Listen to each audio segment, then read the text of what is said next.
Hai, Assalamualaikum. Bersama lagi kita dalam Obi TV. Jadi seperti biasa Ira, Obi TV akan kongsikan 2 kisah menarik pada setiap minggu. Dan kisah pertama pada minggu ini apa Ira? Kisah pertama mengenai nafas Billie Eilish dijual dengan harga macam sebuah kereta. Wow. Memang rare kan? Kisah kedua apa tu? Kisah kedua, kita ada kisah seorang artis wanita yang dikecam. Nak tahu siapa artis wanita tu? Jom kita saksikan Obi TV. Okey, kita mulakan kisah Obi TV yang pertama ni dengan kisah yang agak kurang kontroversi tapi macam pelik. Pelik be ajaib. Di mana berita mengenai seorang penyanyi antarabangsa ni yang baru-baru datang buat konsert dekat Malaysia. Ira.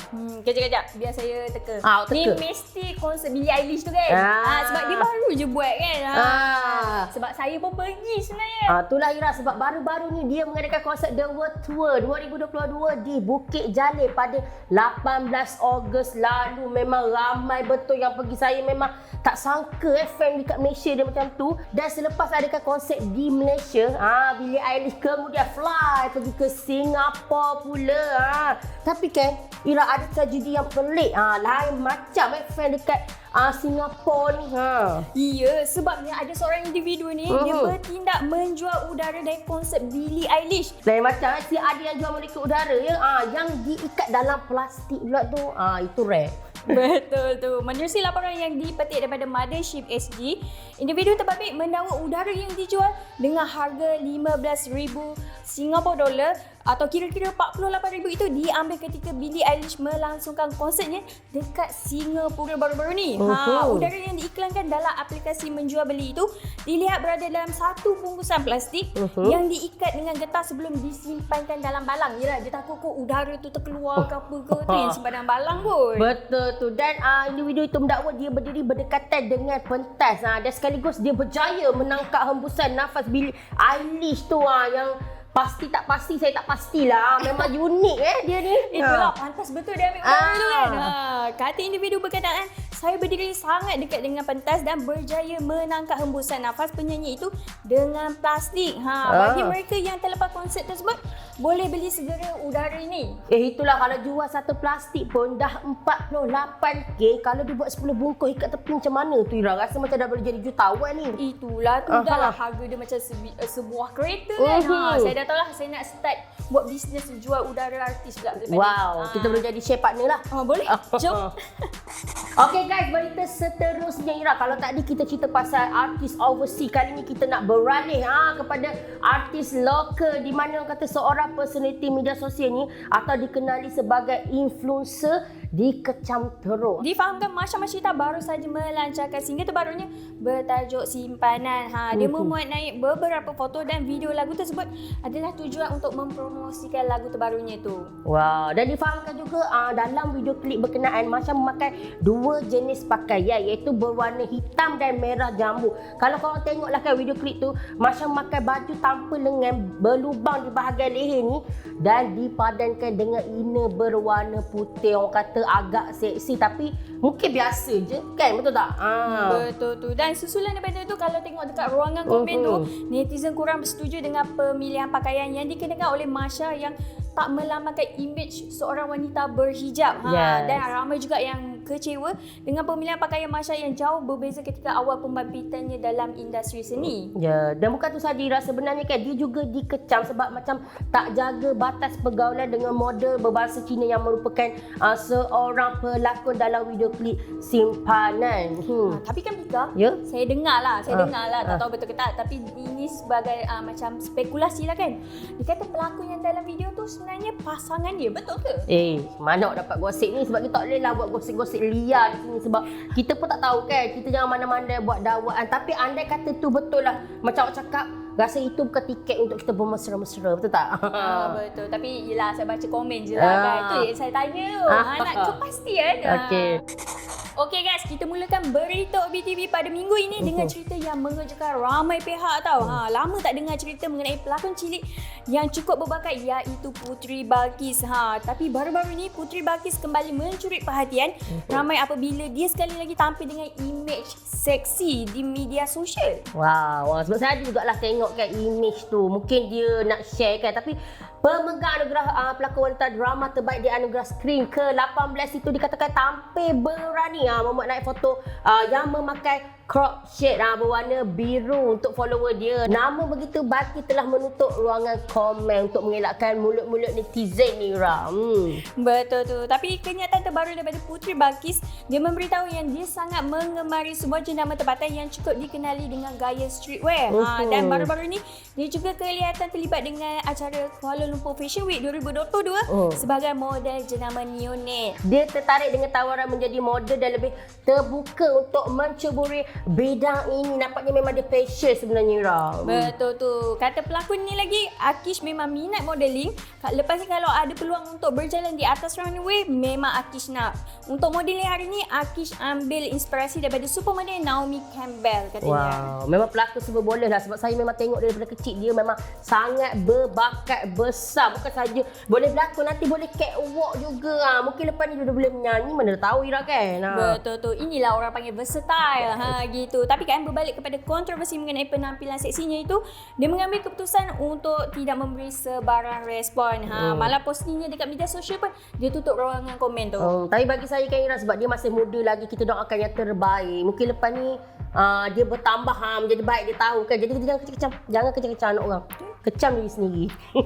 Okey guys, berita OBTV yang seterusnya agak kontroversi tahun ini sebab kita memang selalu mendengar desas-desus mengenai pergolakan rumah tangga pengarah dan pelakon Syamsul Yusof dan isterinya Puteri Sarah. Konflik rumah tangga pasangan ini dikatakan melibatkan orang ketiga yang dikatakan didakwa anak kepada pelakon veteran Kaza iaitu Ira Kaza.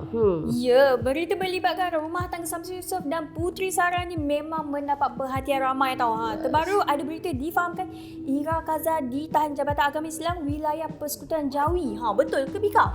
Saya pun tak pastilah kan, tapi baru-baru ni Ira Kaza dipanggil bagi membantu siasatan berhubung tindakan saman yang difahamkan oleh Puteri Sarah sendiri di Mahkamah Seksyen Kuala Lumpur dan 2 aduan lagi di Pejabat Agama terhadap wanita itu pada 18 Ogos lalu. Dalam pada itu, kelihatan pelakon veteran Kaza ni tidak hadir ke majlis malam gala filem Abang Loh Fadil 3 walaupun pihak pengurusan sudah menghantar jemputan. Kata selaku pengarah filem Abang Loh Fadil 3 ni kan, Syafiq Yusof berkata Kaza ni enggan hadir kerana tidak ingin merosakkan majlis dengan kontroversi panas yang melibatkan anaknya sendiri. Yelah, ayah mana yang tak kena tempias apabila anak buat macam tu, Kaira. Betul tu. Dan kata Syafiq Yusof, ketika penggambaran dijalankan ia berlaku pada tahun 2019. Belum ada kontroversi ketika itu. Dia memberi lakonan yang terbaik dan sangat profesional.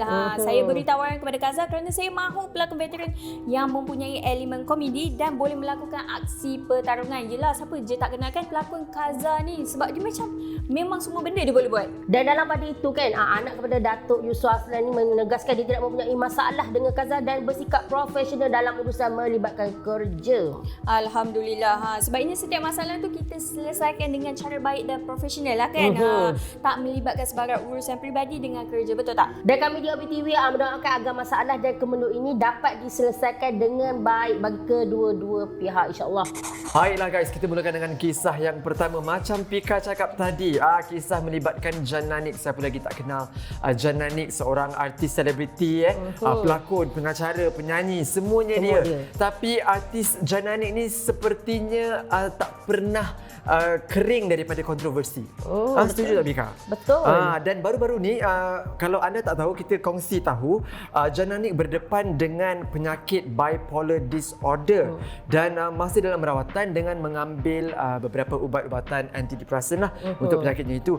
Dan dia mendedahkan yang dia terpaksa terima yang selepas dia rasa dia dalam penyakit bipolar ni, yang fikiran dan perasaannya tu kadang-kadang tak sehaluan, Pika. Wah, betul kan.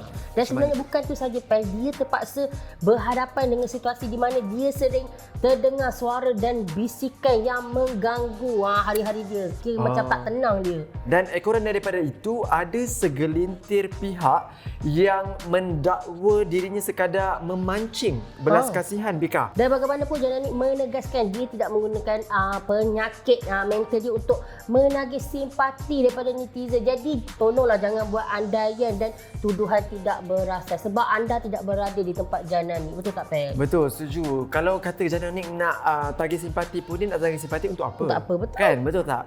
Dan Mhm. ingat sebab perkara depresi ni, perkara-perkara yang berkaitan dengan mental health kan, bipolar ke apa sebagainya adalah penyakit yang kita tak boleh pandang remeh. Betul. Ini bukan sesuatu benda yang kita boleh pandang mudah. Sebab benda ni juga, penyakit mental ini juga boleh meragut nyawa kita. Jadi kita kena sentiasa berhati-hatilah dalam apa yang kita cakapkan supaya kita jangan netizen ni terlebih-lebih nak komen macam-macam. Betul tu. Apa pun kita doakan yang terbaik untuk Jana Nik. Baiklah, daripada cerita Jana Nik tadi, kita nak beralih ke cerita pendakwah bebas Ustaz Kazim Ilyas ataupun Ustaz Datuk Muhammad Kazim Ilyas. Kalau anda tengok baru-baru ni tular klip pendek di social media yang memaparkan pendakwah bebas ini menyampaikan ceramahnya sambil kelihatan kalau tengok Apika kan dia macam pakai topi, yang topi tu ada macam tutup muka. Sebab apa penampilan terkini Ustaz Kazim itu mengundang pelbagai reaksi dan tanda tanya dalam kalangan netizen. Siapa lagi nak tanyalah kalau bukan netizen kan. Betul. Berhubung status kesihatan dan keadaan dirinya yang sebelum ini katanya telah menderita akibat penyakit misteri, Pika. Katanya lagi dia terpaksa tampil dengan imej sebegitu kerana penyakit kulit yang dulunya menyerang dia, badan akhirnya kini merebak di bahagian muka. Dan menurut Ustaz Kazim sendiri, wajahnya bukan saja berubah menjadi gelap tetapi ada luka dan kadang-kadang berdarah dengan tiba-tiba. Dan memetik kata Ustaz Kazim, saya baca balik apa yang dia kata, setakat ini saya belum tolak lagi undangan. Okey, jadi dia masih terima lagi lah segala undangan ceramah. Kiranya saya masih ceramah macam biasa, cuma tak tahu sampai bila saya perlu make up jadi agak tertekan di situ dan terganggu ketika berceramah hingga jadi tiada keyakinan. Sedangkan dulu seronok sangat. Dan ada perkongsian aneh sikit yang berlaku yang saya nak kongsikan pada anda semua. Ustaz Kazim ada memberitahu memang ada kejadian misteri yang berlaku di rumah, salah satunya adalah mainan cucunya berjalan pada jam 3 pagi macam dalam filem macam tu. Dengan sendirinya berjalan. Yes, betul. Dan katanya lagi kalau orang nak kata saya percaya bomoh ke apa, benda tu memang berlaku depan mata dia sendiri dan memang tak ada sebab untuk dia menipu. Dan apa pun kami dan seluruh rakyat Malaysia mendoakan agar Ustaz Kazim diberikan kesembuhan yang cepat dan dapat kembali sihat seperti sebelum ini. Amin. Okey, sekian sahaja OBTV untuk kali ini. Untuk baca artikel-artikel menarik, jangan lupa layari www.ohbulan.com. Dan kita juga ada banyak video menarik untuk anda tonton. Boleh ke YouTube Oh Bulan Official, jangan lupa subscribe dan follow juga akaun TikTok kami di Oh Bulan Official. Yes, dan sekali lagi kita nak ingatkan penonton di rumah, OBTV bersiaran seperti biasa setiap hari Jumaat, Sabtu dan Ahad jam 6.55 petang hanya di TV9. Dan dengan itu saya Pes Mono. Saya Syafiqah Saimi. Sampai berjumpa lagi. Bye. Bye. Tuan suruh saya action, tuan tak suruh saya cakap.